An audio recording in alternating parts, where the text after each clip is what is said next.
All right, good morning. Today is Monday, July 22nd, 2019. Welcome to the Sweet Talk. I am your host, Kim Matina. I am a Google certified trainer and a gold product expert for the Google for Education, CS First, and Jamboard Help Forum. And today I have on my show Mr. Jake Miller. Good Good morning, morning, Kim. Jake. How are you? I'm great. How you doing? All right. Jake has his own podcast called Educational Duct Tape Podcast, and he is very successful at it. Thank This you. is the second time I've had Jake on my show, and Jake's been going strong with his EDU Duct Tape podcast. So you can always find him and tune in and listen to him. But why don't you give us a little introduction, Jake? Yeah, you kind of nailed it there. So my name is Jake. I live in Ohio. I'm a technology integration specialist. I do host the Educational Duct Tape Podcast, which is a podcast about seeing ed tech as a tool that we use to solve problems in the classroom. So we don't think about things first as today I'm going to use this tech tool. We think about things first as today I'm trying to achieve this for my students, or solve this problem for my students, or meet this learning goal for my students. And then we select a piece of technology to help us with that, just like duct tape is used as a tool. But I also, people are probably familiar with the GIFs that I make out there on Twitter. And one of my favorite things to do is just get out there on Twitter and engage with people and keep learning. Like, I'm constantly learning from other educators on Twitter, and I just love it. I'm an ed tech geek for sure. Yeah, I hear you. I love my PLN on Twitter. I constantly learn something new from people on my show as well, in the Facebook community, the Sweet Talk Facebook community, all over the place. So that's how you learn, you grow, you get better, and you try to help others pay it forward as well. So, we're in this mission together. So today, Jake, you're going to be talking about Google SketchUp and how we can, basically give us an overview of Google SketchUp and basically give us some ideas on implementing it in the classroom, so that students can design and different structures or whatnot with it. So, Jake, why don't you share your screen and take it over? Okay, give me 1 second here. I had some stuff accidentally shut down there, and all of a sudden I'm like, where did everything go? Oh no. Right here. So yeah, SketchUp. Okay. So I started using SketchUp myself back in, gosh, it has been quite a long time since I started using it. I used to teach a STEM class to middle schoolers. It's been, let's see, it was probably in 2012 or 13 when we started the class. And so I taught that class for 3 years. And one of the things that we shared about, I guess I'm going to stop screen sharing while I'm just chatting here. That button. So one of the things that we did in that class, we wanted kids to get experience with different types of engineering. And one of the types of engineering we wanted to get them experience with was kind of like a civil engineering. And SketchUp was, and I think still for the most part is, kind of the premier free civil engineering type tool. And you understand why I call it civil engineering and not mechanical engineering when we look at it, that's out there. At that time, it was a software only. It wasn't available on Chromebooks or anything like that. And Chromebooks were just starting out, and web-based tools weren't all that common at that point anyhow. Things were more software related, and then it was software related. But a few years ago, it came out as a web-based tool and now can be used on Chromebooks. So there's actually different levels of accounts, and I'll show you SketchUp now. I'll go back to sharing my screen here, show you SketchUp and show you kind of the accounts here. So here's what SketchUp looks like. They always have, each version of it has had one of their employees on the screen. So this is Helen. I think she must always be on her phone, apparently. And they always have one of the people there, I guess, to give you like a reference of size, right? So we assume that she's about 5'5" or something like that. So now we have a reference for how big that area of the screen is while we're working with it. But it's always one of their employees that are there. So it's been a different person in every version. But SketchUp has a lot of different versions. They still do have the web-based, they still have software versions. They have paid software versions that are more capable. So you could see here on their plans and pricing, there's personal versions, there's professional, there's higher education, and there's primary and secondary. I'm currently using it on just a regular personal free account. So when you're looking at it, it'll be the free account. So this is the the most bare bones account that they have when you see what's on my screen. But obviously also if I was doing something professionally, maybe as an architect or something like that, I might be using the SketchUp Shop version or the SketchUp Pro version, or one of the ones here listed in professional or in higher education. In primary and secondary, you can see that there is a free SketchUp for Schools version. The only requirement is that you're using a G Suite account. So as long as you're on G Suite account, you could use the SketchUp for Schools version. You have to go through some kind of district level admin, as it says right here, deploy to the district level through G Suite for Education. So you have to be going through an admin in the admin console to use it, but otherwise it's free for anybody that's on a G Suite account, and has a lot of things available for it there too. You notice over here that there's a SketchUp Pro version. That I don't know how much it costs. You see here it says it's free with a state grant. So you would want to see your state may already have that grant, and there's a Learn How button here. And I'll make sure I put these links in the wakelet that you provide for the show, Kim, so people can come in here and see if they have it. I'm sure this version is more capable, but it is software related, so this version wouldn't work on a Chromebook. It would work on a Mac or PC. Now I'm today using the free version on a Mac through Chrome, so I'm not using software. I'm using a web-based version, which is similar to the SketchUp for Schools. Actually has a little less functionality than SketchUp for Schools does have. But you could see in here, it gives me a couple things. It gives me the ability to, they're actually in-app lesson plans if you're in the school version. You do have the ability to print in 3D from SketchUp. If your goal is 3D printing, SketchUp is not the best tool to use. You're going to want to use something like Tinkercad or one of the Autodesk tools that are out there to do that. That's just not really what SketchUp is geared for, but it is possible. And if that's the tool your kids know how to use, then it's a great tool to use. So before I talk more about that kind of stuff, we can dive back into that. Maybe I should show SketchUp now. Does that sound good? Yeah, that sounds good. Okay, so here I've got my screen here back with Helen ready to go. I'm gonna move the screen over because I kind of zoomed off to the side there.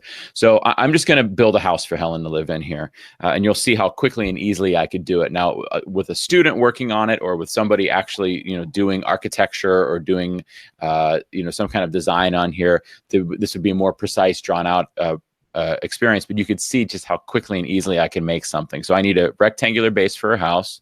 So I click over here on my rectangle tool. I don't want a circle. I don't want a polygon. I don't want text. I want a rectangle. So I'm going to click and drag out. Okay, you can see I'm starting to drag a rectangle out on the screen. And then down in the bottom right corner, do you see those dimensions down there? It's probably too tiny on your screen to actually read what it says there. But it says currently my rectangle is 5 foot 1 13/16 of an inch by 12 foot 6 3/8 of an inch. So I can actually just type in how big I want it to be. So let's say I'm building Helen a house that's 30 feet by 40 feet. So I just type in 30 with an apostrophe for feet, comma, 40 with an apostrophe for feet. And it's going to make that rectangle for her as soon as I hit enter. So there is the base of Helen's house. Okay. So you could see right away that this is a great tool for in the mathematics classroom, right? Because we could type in measurement numbers there, and I could set it to be in metric. I could set it to be, even bigger sizes if I want to. So it's all, a great math tool and a great design tool as well. So now I need to give, she can't live in a flat house. She needs a third dimension here. So I use the push and pull tool here, and you literally just grab on a shape and pull it up or push it down. So I could just pull up and give her a house there. And now you see down in that bottom corner again there, it says 5 feet 7 7/8 inches. So that means I've pulled it up that high, and you can see it's right by her head. So obviously this is not quite a tall enough house. She could walk into it, but she'd probably want to be a little bit taller. So let's say that she wants it to be 11 feet tall. So I type in 11, the apostrophe, and hit enter, and there's an 11-foot tall house. Okay, so very quickly and easily, I've got a 3D object there. Now, before we get into the actual turning it into a house here, we can actually just use this in the mathematics classroom. Look, if I click on this rectangular front face here and click this button over here, this is the entity info button here. It gives me some information about that face there, and you can see one thing that it gives me is the area of that face. It's 330 square feet. So right there, right away, I can now, in a math classroom, I could say to my students, create a building or create a rectangle that has an area of 330 square feet. And this one here that's 30 feet long and 11 feet tall is 330 square feet. So my students could be using it to model things like that. I haven't tested this, but I believe if I select the whole thing, not Helen, so I'm dragging my cursor around the whole thing and click entity info. Yeah, I thought it would give me volume and surface area. I think there's a way to do volume and surface area in it. Let's see, try that again. Nah, it doesn't give it to me. Maybe if I combine them all, I think there's a way to do that, but I haven't explored yet how to do volume and surface area in there. But so you can see how it can be used in the mathematics classroom. Now let's say I need to give Helen a door to get into her house, right? So I want to put it right in the center of this side. So I'm gonna get my tape measure here. And actually I don't even need my tape measure. Watch, if I hover over the side here, it's gonna show me, let's say I'm gonna make a line for the center of the door. Right there is the midpoint. You see how it just jumped to that line and gave me a blue point there. But I want it to be a couple feet off of the center. So I'm going to say, here's the center point. I want to go away from the center. Let's say I'm going to give her a 3-foot wide door. So I want to go away 1.5 feet. That'll be that side. And I want to go away. Where's that center? I want to go this way 1.5 feet as well. So I just type it right in there. And now I can go off of those points and make myself a rectangle. So where's that point at here? Yep, there it is. I can just go up to find that other point down here. What tool are you using there, Jake, on the toolbar? This is the rectangle tool, and you could just faintly see that it's highlighted there in white here. So right over here on the side here. Let me zoom into it. Is that zooming in on your screen when I do that? Yeah. Yeah. So you can see the rectangle tool down there. So, and obviously you would want to dive more into some learning with this before you started using it. But as you look down here, you see I've got a select tool, an eraser, the paint can tool, which also has an eyedropper option in there, which I could show you in a second. I could draw lines or squiggly lines. I could draw arcs, and there's different kinds of arcs I could draw. And then here I am in the shape tool using the rectangle here. So zoom back out there. So now I've got that door there. So let's say, well, that door needs like a door jamb to it, right? Actually, you know what? Let me color in the door, right? So when I click on the paint can tool, it brings me into materials. So I could just select a color, or I could go into this list of different types of materials that's here. And I want to give the door, let's see, the door would be wooden. So I go into wood and I say, I want it to be this wood right here. And I just click in there like I would with the paint can tool. And now she's got a door that looks wooden. So you could see how I could actually model what something would look like. Now it needs some woodwork around that door there. You can see how much experience I have with doing this kind of work. My dad, who's an architect, would be very frustrated with me not knowing what to call the wood that goes around the outside of a door. The trim. Yeah, we'll call it the trim. That's perfect. So I'm going to use what's called the offset tool here. The offset tool. And if I come back over to my door, get that offset tool again, I can click on that rectangle and I could actually pull it. Oops, clicked too fast. I could actually pull it out. And I'm going to say I want the trim to be 4 inches wide. So I just type in 4 inches and enter. There's my trim. But I don't want this part down here below it. So I use my eraser to get rid of that part down there. And you can see how quickly I could just, oops, click too many things there. Doot, doot, doot. There goes that. There goes that. Zoom in there because it doesn't want to go away for me. There we go. That trim should stick out a little bit, right? So I grabbed that push and pull tool we were talking about earlier. Click on that face, pull it out. I want to go out, let's say 3 inches. There's that trim there. Oh, now I need some windows on that door, right? So let's say I grab my rectangle tool up there and I come up here and I'm just going to draw a rectangle right here. There's one. You know what? I want 2 windows side by side. So I'm just going to Control C on it. And I lost it there. Control C and paste it right over here. It doesn't want to copy and paste for me. Well, you get the point of how that window works. And I need to be able to see through that window, right? So I can just click on that face and click delete. And now I can see in through the window and into the house there. Okay, so now we got a window. Okay, now let's give it a doorknob, right? So now I need to go up. Let's see. Let's say from the bottom right over here, I want to go up 4 feet to find, let's say 4 feet from my doorknob. Okay, so the doorknob would be right about there. So let's put a circle right there. So I go to my shape tool, get a circle. Going to come out from that center. What should the radius of that doorknob be? Let's say it'll be 3 and about 2-inch radius. There we go, 2 inches. There's my doorknob. Let's get rid of that line that I drew to find the center of it. I want that part of it. There goes that part of it. And then I'm actually going to pull it out from there. Let's click on it and pull it out. Let's say I want it to stick out 3 inches. Now, would the doorknob be a cylinder like I just made it there? No, of course it wouldn't be a cylinder like that, but that's okay. I'm just modeling it and showing what we could do in there. Her house needs a peak. So let's give it a peek, and then I'll just run through basically some of the other stuff that SketchUp can do. So I'm going to grab my line tool right here.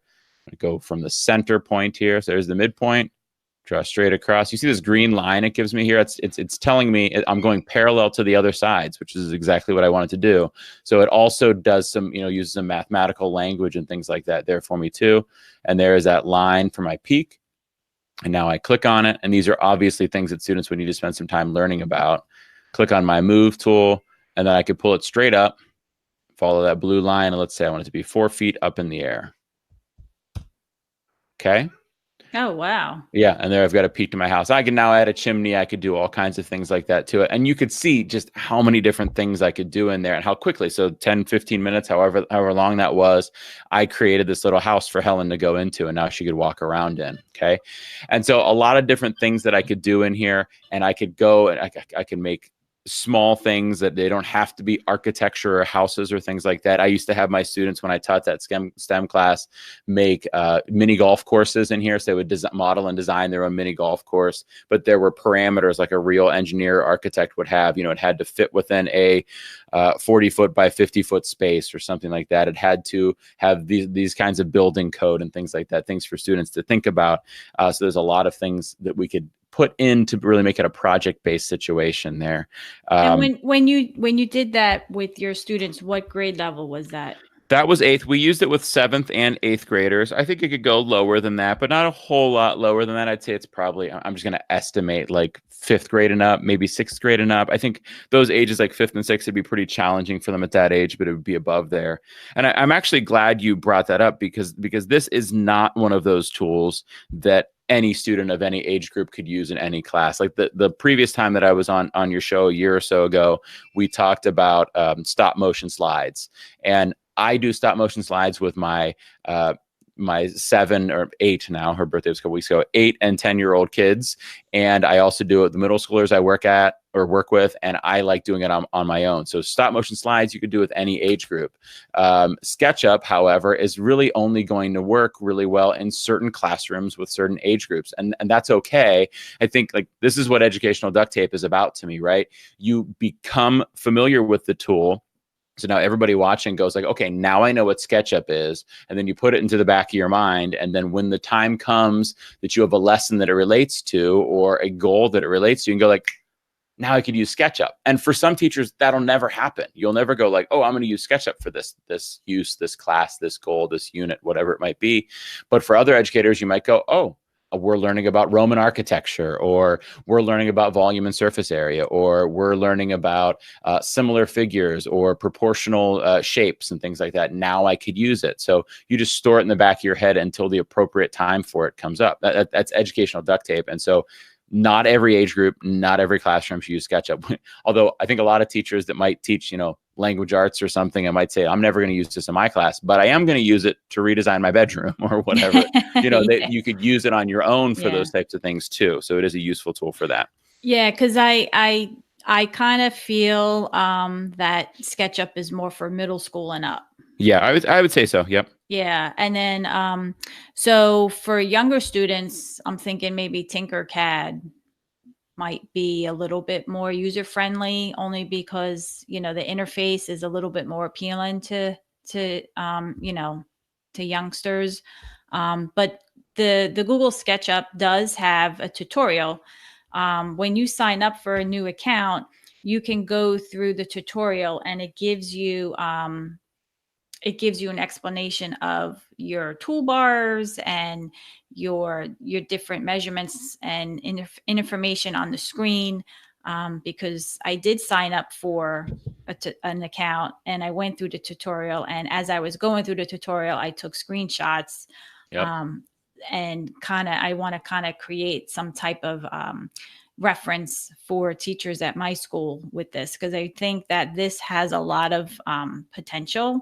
Mm-hmm. And also at my school, since I am one of the Google administrators, I had to download it and enable it, like you were saying before, in the admin console, and then it would be available for all the users in the domain.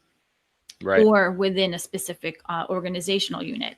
Yeah. So I really think, and I like how you modeled what you just did by using mathematical terms, Mm-hmm. creating your house and saying that you wanted your doorknob to be a certain radius, and the peak of the roof and everything. So I really feel like you modeled it well, because you aligned it with like a geometry Mm-hmm. mathematics Yeah. concepts, which was nice to see that. And also, like, as you're explaining it, I'm thinking, okay, history classes can use this as well to try to replicate or create like maybe a historical landmark or monument Mm-hmm. for architecture as well, using the different shapes that are available in there. So I think that has a lot of potential. Yeah. Yeah. And I agree with you wholeheartedly on those different classes, like that history and the geometry and things like that. And I also agreed, like you said, about Tinkercad. Like Tinkercad definitely is much more user friendly to the young students. It's still a great tool to use in middle school and high school as well. It's all about, and this is educational duct tape again, it's all about what you're trying to achieve right there. If I was trying to build a house, I would not want to use Tinkercad for it, right? It just doesn't have that level of precision. I mean, you can be precise with it, but it's difficult to be precise, I think. And it's not intuitive in the way of doing this. It's possible to do those things with it, and it's definitely easier for a young kid. But for me, like myself using it, like if I'm going to redesign my office, I would use SketchUp. If I'm going to design a keychain to 3D print, I'm not going to use SketchUp. I'm going to use Tinkercad. Like different tools are just better for different things. But I agree wholeheartedly, Tinkercad will work great down to first grade or so, depending on the kid's technology experience and experience with a mouse. Like you could use Tinkercad as low as kindergarten if the kid has the right instruction with it, whereas SketchUp, no way. Like you'd never be able to use it at that age. Exactly. Yeah. And I do think that it would be a good option too for differentiating. Mm-hmm. So, it's always good to have options for students, because some students, even though they may be in middle school, they may not be able to handle the complexity of Mm-hmm. SketchUp. So then you just give them, a different option. So Tinkercad would be an alternative there. And then, like you said, Google SketchUp, I don't think you can print 3D objects from that interface, right? Or from that application. You can export the files as STL files, which is what the files that a 3D printer works with. So you could take them out as those STL files and then prepare them for print. They're not ready to go right now because the 3D printer is going to see this as a solid object with flat sides with a very thin build to them, because I just made them as rectangles essentially. But the G Suite, the education, the for schools version has 3D print support. I don't know what that means, but it allows you to export it as a 3D printed file and take it there. But I've never tried it out. But again, it really just is not a tool. Like if 3D printing is your goal, SketchUp probably is not the problem you're the program you're going to utilize. Whereas if architecture or designing spaces or things like that, or some kind of drafting or things like that are, SketchUp would be a great tool for that. Do you mind if I share a couple other things about it really quickly? Definitely. I won't walk through making the house anymore, because I think everybody gets the feeling of, if I were trying to make something in here, how easy it is to use once you get some experience with it, because you could see how quickly I whipped through doing that. And I haven't used it much over the last few years anyhow. So you could see that, just like riding a bike for me, really, in that right. I haven't used it at all. So this is all new to me. Right, but I've retained that level of use there, pretty quickly there. So diving back in and looking at it, just a few things I want to show. You mentioned the tutorials. Yeah, right over here, I've got what's called the instructor over here on the right, and it'll walk me through how to use different tools and things like that. And something like that pops up as soon as you start using it. So there's the instructor tool. But then there's also on their site, when you go into the G Suite for schools version, or SketchUp for schools version, there's some resources in here, like a curriculum. There's not a whole lot of lessons in here, but if you want your students to learn how to use it, there's looks like 8 different lessons in here that you could expose your students to learn how to do different things. And you can see they do have stuff about 3D printing. They have stuff like I mentioned, making a name tag. They have making a name tag right there, and it'll walk you through with a video or Google Slides, or actually in a model, kind of side-by-side training on how to do it. So they do have tutorials for how to do those different things. And here's like a regular old introduction. So, and we'll put this link in that Wakelet you have for the show so people can get to it. So that shows you that curriculum. A few other things that they have available too that I think are really exciting. are they work with AR and VR. So the way that would work is you can make your model. So you can make this table and then look at it with your phone setting in the room and see how you would like it there. So you can actually do augmented reality with SketchUp. Now, I know that works in Pro. I know it does not work in the free version. I'm actually not sure if it works in the schools version. So that would be something to look into to see if the augmented reality is available in the schools version. But yeah, you make something, say, on your computer and then view it from on your phone actually in the room you're in. That's really cool. Really rad. And then Yeah. they also have VR available. You'd have to have one of the correct tools to be able to see it, but you could literally put on a headset and look inside of the building you had made and act like you're walking around the building in a headset to see what your building would look like, which would just be a really cool experience. And speaking of which, you could export a whole bunch of different file types.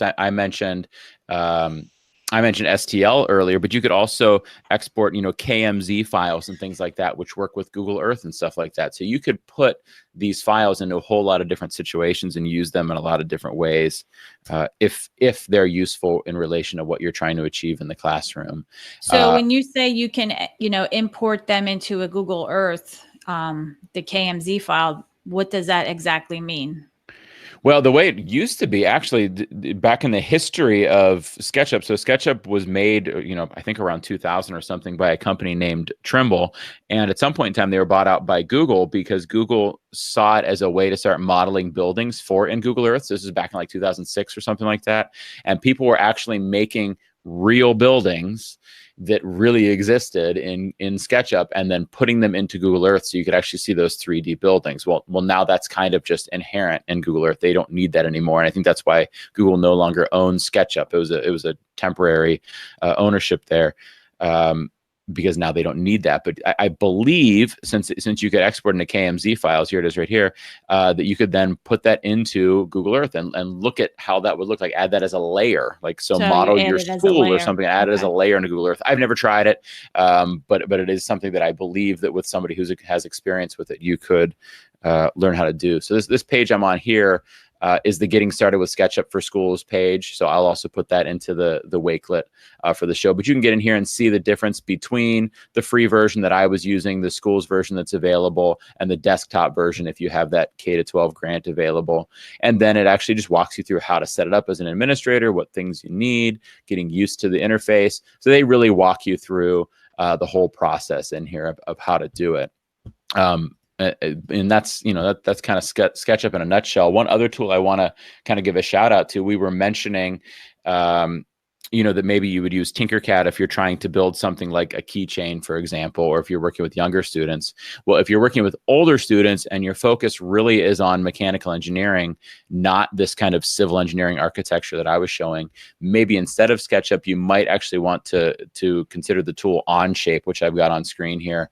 Onshape definitely is not elementary appropriate, but for middle school or high school, especially high school, it's a great web-based tool that you could actually use to build parts and build things like that. Whereas SketchUp can do it, this is a tool that's really geared to it. So if I was going to design my house, I would not use Onshape. If I was going to design a car part, like you see them using here, Onshape might be the one to go with. I've never used Onshape, but a good friend of mine, Dave Turnett, who used to teach the STEM program with me, he still continues to teach STEM, and he uses Onshape with his students 7th and 8th grade, and they work with it. So that's just kind of another different tool out there, but it's always about what am I trying to achieve?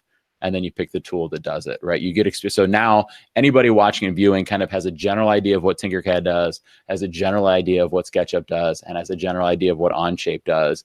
And then when they come to that situation in their classroom where they have a learning goal for their students, then they can go, all right, which tool do I use for this, right? Oh yeah, I remember Jake talking about Onshape. I should go learn more about that, right? You don't even need to be an expert in it. You learn about it in detail when the time's appropriate for it. Right. Yeah, I agree. No, I'm glad that you went over all that, because it gives everyone, options for different grade levels, and you actually explained the purpose for each one. So for me, not knowing anything about these tools, because I never used these tools before, it was a great introduction. Now, if I want to use them, I can take it to the next step and collaborate with the classroom teacher, or even use it in my class to figure out, an application to, I have to align with, you know, like with a math teacher or a science teacher with this. But I really appreciate you going over all this, because I just think that this is like another hidden gem that Oh, people totally. don't know about. And I think that getting the word out there will at least make people aware and hopefully look into it. My phone's ringing. I just shut it off. um, but yeah, I think it's another hidden gem. So I think that, you know, it has a lot of potential. If you have the need for something like this, you can definitely look into it. And I think, you know, it won't disappoint. Of course, it'll be a learning curve for, you know, for the teacher as well as the students, but you fail forward. You just, you know, learn as you go, and you just move one step forward into the right direction, and that's all you can do. Yeah, And totally. let everyone in your classroom be a teacher and learn together with this, because you know, we're not, especially me, like I'm not proficient in any of this design engineering application. So for me, it's really learning right from the beginning. The only experience I have with any type of building is with CoSpaces. Yep. So CoSpaces is another application that you can use to design and build environments or rooms, buildings, structures, but not to the extent with civil or architectural engineering. But it gives you the AR, VR concept as well.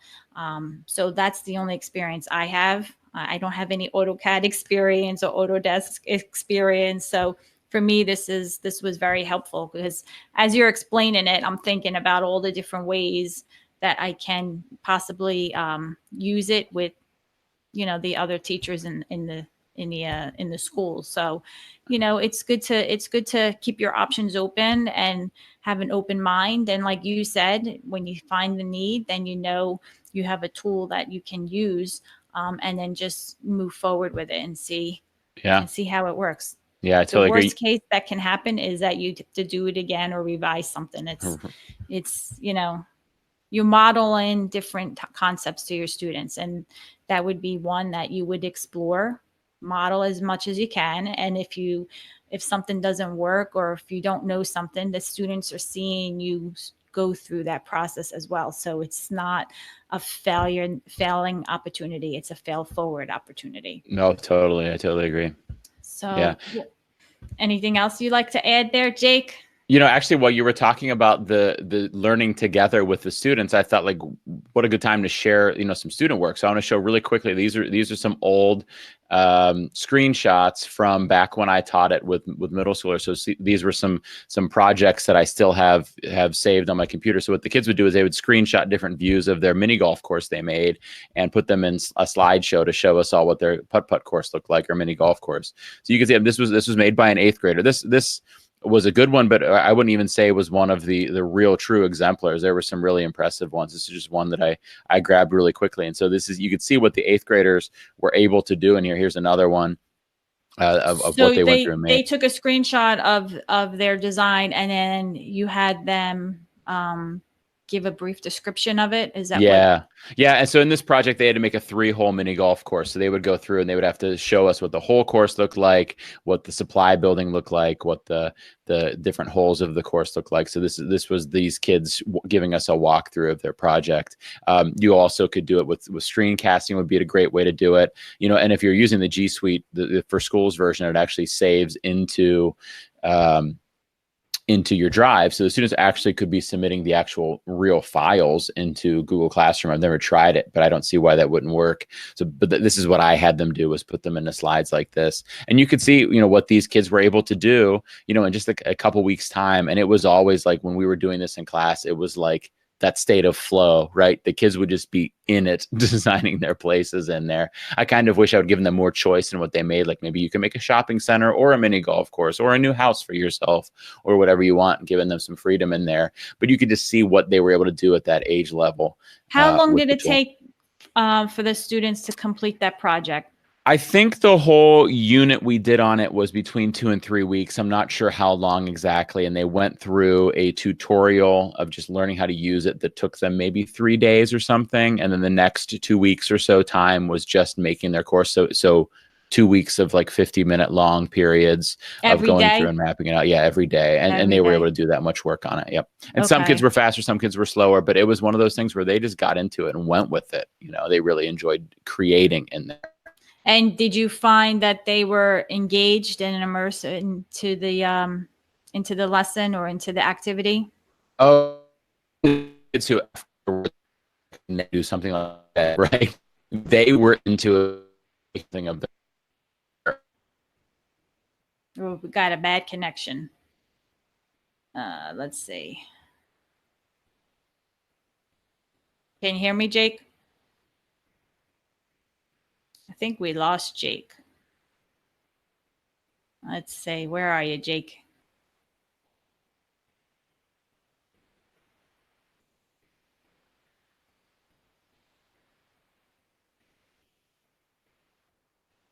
Well, we are having some issues here with our connection. So just be patient. Let's see if we can get him back.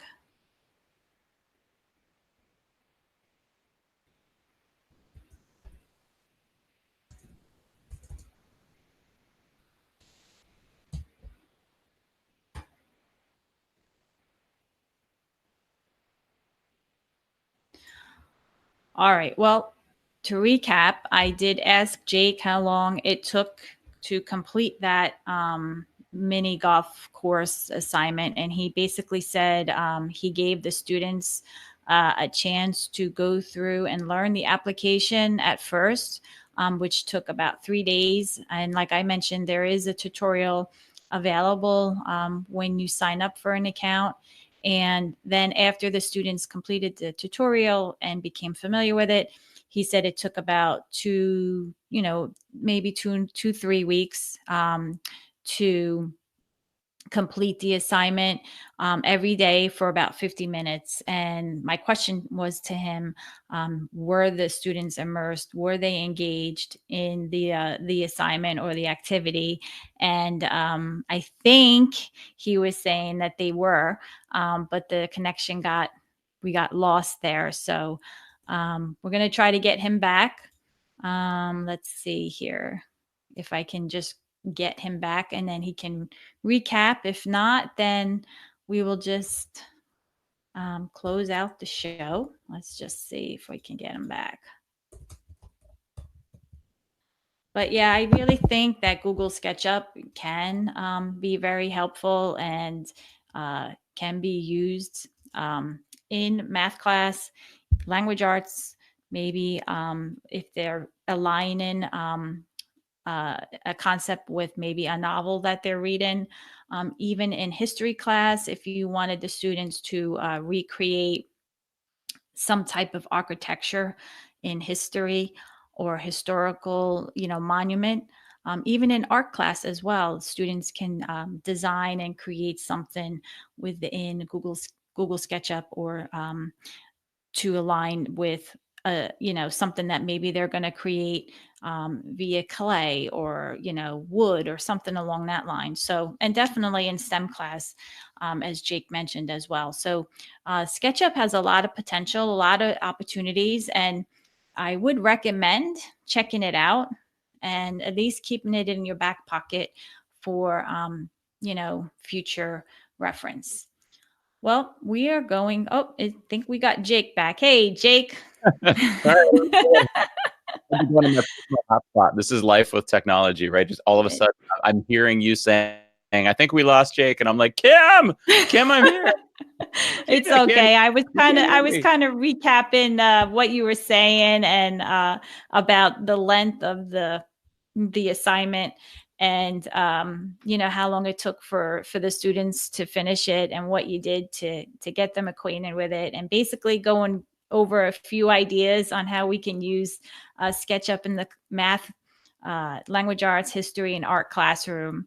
And actually went over, even in science, like I would think that, there's some type of science it would align with science somehow or another, depending on what your curriculum is.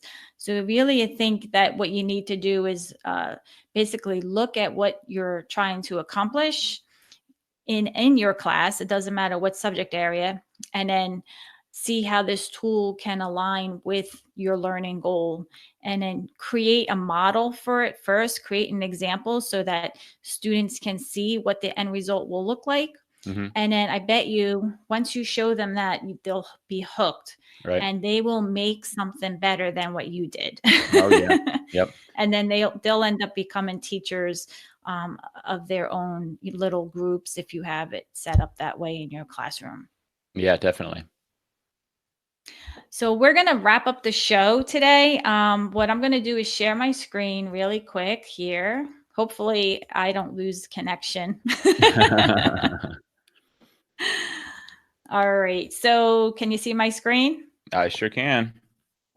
All right. So this is Jake's website. You can read more about Jake and sign up for his educational duct tape podcast at jakemiller.net.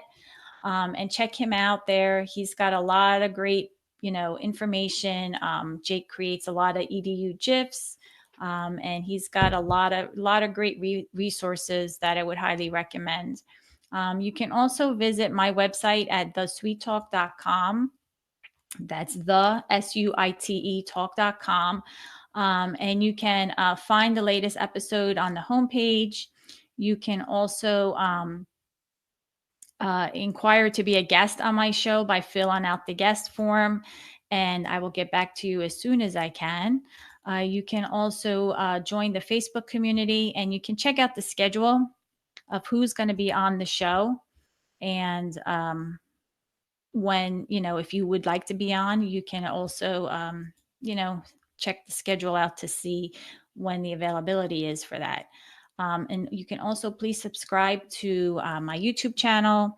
My podcast is also available on Podbean, Spotify, Apple Podcasts, Google Play, and Google Podcasts. So that concludes the show for today. And what I'm going to do is go back to Jake. There we are. And that concludes the show for today, Jake.